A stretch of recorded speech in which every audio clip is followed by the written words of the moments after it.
તો Gujarat ફર્સ્ટનો Lok Sabha live studio Navsari ખાતે આવી પહોંચ્યો છે, જેમાં લોકસભા વિસ્તારમાં આવતા મજૂરામાં અમારો લાઈવ સ્ટુડિયો પહોંચી ગયો છે, જ્યાં ભાજપના કાર્યકરો અને કોર્પોરેટરે જીતનો આશાવાદ વ્યક્ત કર્યો હતો। આવો સાંભળીએ।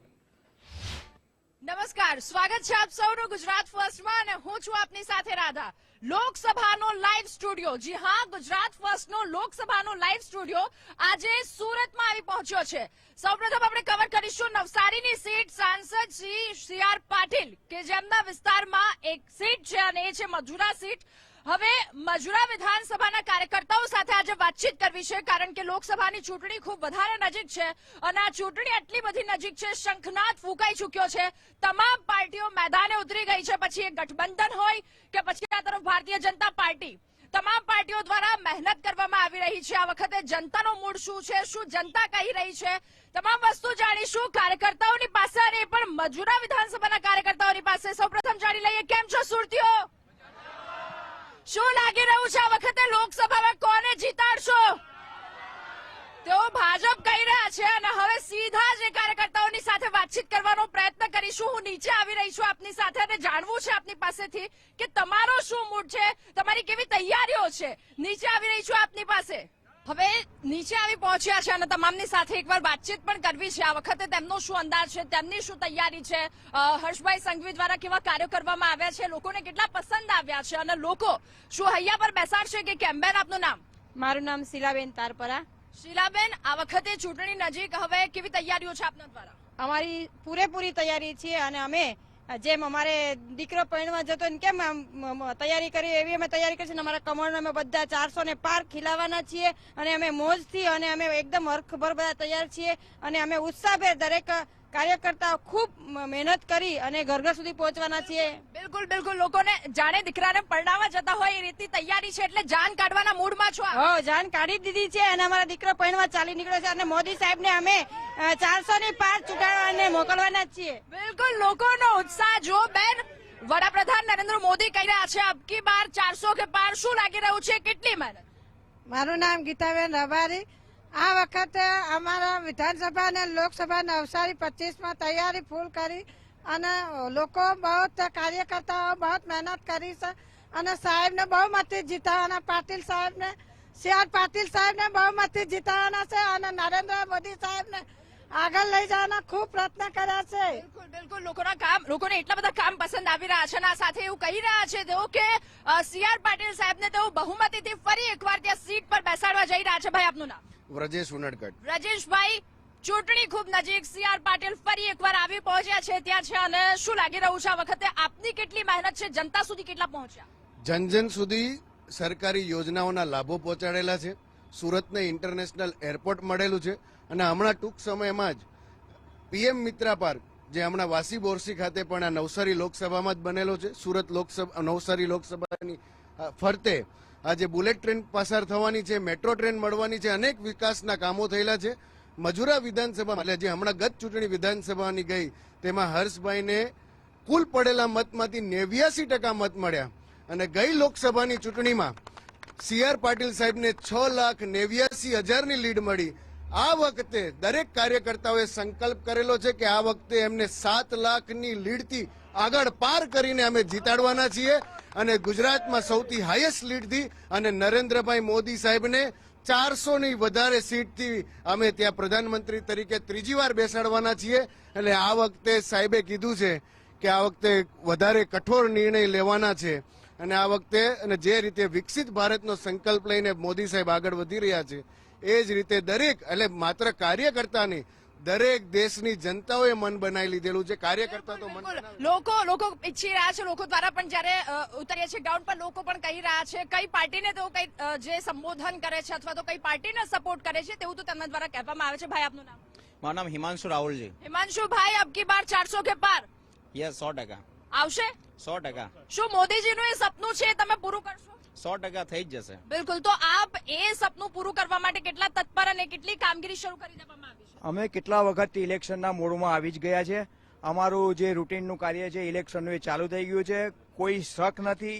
400 पार अबकी बार ये पूरा इंडिया में नारा है और ये नारा हम आगे ले जाएंगे और 400 के ऊपर भारतीय जनता पार्टी का कमल खिला के नरेंद्र भाई मोदी को फिर से वड़ा प्रधान बनाएंगे। ये हम लोग सूरत के मजूरा विधानसभा के सब કાર્યકર્તા का बुलंद आवाज है। બિલકુલ બુલંદ અવાજ છે, સાથે સંકલ્પ પણ લઈ લીધો છે અને આ સંકલ્પને પાર પાડવા માટે કેટલી મહેનત? યુવા તરીકે કહીશ કે અમારા કાર્યકરો તૈયાર જ છે, યુવા તૈયાર છે સ્પેશિયલી મોદી સાહેબ માટે, કારણ કે મોદીની ગેરંટી એટલે ગેરંટી પૂરી થશે એની પણ ગેરંટી, એટલે મોદી સાહેબને માટે યુવા તૈયાર છે। બિલકુલ, અને સાથે સવાલ એ પણ થઈ રહ્યો છે કે સાંસદ સી.આર. પાટીલ અને જે આપ દ્વારા કહેવામાં આવ્યું હમણાં કે 7 લાખથી વધારે માર્જિનથી આપ તેમને જીતાડશો, એના માટેની શું તૈયારી? સી.આર. પાટીલ સાહેબ એ હંમેશા 365 દિવસ ઇલેક્શન મોડમાં જ હોય છે। એમના એક આખા કોન્સ્ટિટ્યુન્સીના એક કાર્યકર્તા કે એક કોર્પોરેટર હોય, નગરપાલિકા, તાલુકા પંચાયત કે સરપંચથી લઈને જિલ્લા પંચાયતના અધ્યક્ષ હોય કે સંગઠનના પદાધિકારી હોય, એ લોકો સાહેબ જ્યારે પણ સમય મળે અહીંયા હોય ત્યારે નરેન્દ્રભાઈની જે યુવા, મહિલા, ગરીબ અને કિસાન એની જે કેન્દ્રમાં રાખીને જે યોજનાઓ બનાવી છે એના કલ્યાણ માટેની, એ કલ્યાણકારી યોજનાઓ ત્યાં સુધી પહોંચે એની હંમેશા મથામણમાં હોય છે અને એના કાર્યક્રમો કરતા જ હોય છે। લોકોના મનમાં નરેન્દ્રભાઈ છે, નવસારી લોકસભાના મતદારોના મનમાં સી.આર.ભાઈ છે। હવે મનમાં જે છે એને મતમાં પરિવર્તન કરવાનું છે આપણે, એટલે દરેકે દરેક અમારો બૂથનો કાર્યકર્તા એ અમારા એક ઉમેદવાર જ છે। એ રીતે બૂથના પ્રમુખો એના બૂથના કાર્યકર્તાઓને ગયા વખત કરતા જેટલી મતદાન પડ્યું હતું એનાથી વધુ મતદાન એ બૂથ। બિલકુલ બિલકુલ, અને આ તમામની વચ્ચે લોકોની વચ્ચે પણ જવું એટલું બધું આવશ્યક છે। તમે લોકો ઉતર્યા હશો ગ્રાઉન્ડ પર અને લોકોના જે પ્રતિભાવો હશે એ પણ જાણ્યા હશે, શું કહી રહ્યા છે લોકો આ વખતે? સી.આર. પાટીલ સાહેબે પેજ પ્રમુખના સંકલ્પ લઈને આખું જે વાતાવરણ પહેલેથી બનાવ્યું છે, તો એનાથી ડોર ટુ ડોર તો અમે લોકો આજથી નહીં છેલ્લા 3 વર્ષથી કરી રહ્યા છે। તો હમણાં જે ચૂંટણી આવી રહી છે એમાં અમારે એટલું બધું કંઈ મહેનત કરવાનું આવતું જ નથી, કારણ કે અમારું હોમવર્ક છેલ્લા 3 વર્ષથી ચાલી રહ્યું છે આજ મેટરમાં। એટલે ભારતીય જનતા પાર્ટીના લોકો અત્યારે એવું કહી રહ્યા છે કાર્યકર્તાઓ કે તેમનું હોમવર્ક છેલ્લા ઘણા સમયથી ચાલી રહ્યું છે અને સતત તેમના દ્વારા રિવિઝન કરવામાં આવતું હોય છે, અને કદાચ રિવિઝન હવે ફટાફટ એક પછી એક ચેપ્ટર પણ તેમના પાર થશે। બેન, 400 के पार શું લાગી રહ્યું છે આપની કેવી મહેનત? बिल्कुल आएगा ही सही। सूरत तो वैसे ही डायमंड सिटी है। हर्ष भाई, संदीप भाई हमारे डायमंड्स हैं और सी.आर. पाटिल हमारे सॉलिटर है। वो ऐसे चमकेंगे कि पूरी दुनिया देखेगी। राम का परचम तो फैला गया, अभी गुजरात के सी.आर. पाटिल का परचम भी पूरी दुनिया में फैलाएगा। બિલકુલ, તો તેમને હીરા ગણાવ્યા છે અને હીરા ચમકે છે કે કેમ એ તો કાર્યકર્તાઓની મહેનત અને કાર્યકર્તાઓ જયારે ત્યાં ગ્રાઉન્ડ લેવલ પર ઉતરે છે, લોકો શું કહે છે તેના પર આધાર। લોકો બેન શું કહી રહ્યા છે? તમે લોકોની સાથે વાતચીત કરી, અમુક યોજનાઓ કે જેમના સુધી નથી પહોંચી, અમુક યોજનાઓ પહોંચી છે જે નથી પહોંચી, એના માટે આપના કેવા પ્રયાસો?